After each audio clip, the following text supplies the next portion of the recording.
Attention, vous écoutez un programme audioactif.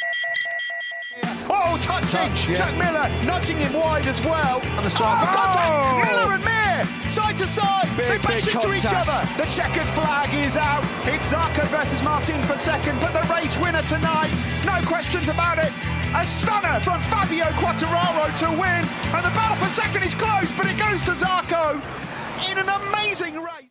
Bonjour à tous et bienvenue dans un nouvel épisode de C'est qui en pôle. Aujourd'hui, on va parler d'un événement qui s'est passé sur la piste du Mugello et je pense que pour les plus assidus, certains s'en souviennent encore. C'était en 2009 pour le Grand Prix d'Italie où sur une piste détrempée, et il fallait vraiment être accroché devant cette course puisqu'on a eu le droit à 20 tours sur les œufs avant la fin de la course. On se retrouve avec Marco Simoncelli et Mattia Pasini qui s'élancent côte à côte pour un dernier tour qui restera dans l'histoire du MotoGP. C'est un des tours les plus spectaculaires de notre sport, où on va se retrouver avec 12 dépassements, des glissades dans tous les sens, des virages passés côte à côte et surtout des commentateurs italiens en transe pour au final voir Pasini passer la ligne d'arrivée face à Marco Simoncelli.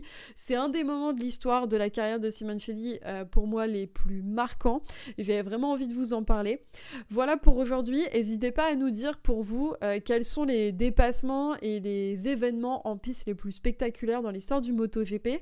En attendant le prochain épisode, on se retrouve très vite sur les plateformes comme YouTube, Spotify, Deezer, etc. Vous commencez à avoir l'habitude. Et en attendant, je vous dis à très vite.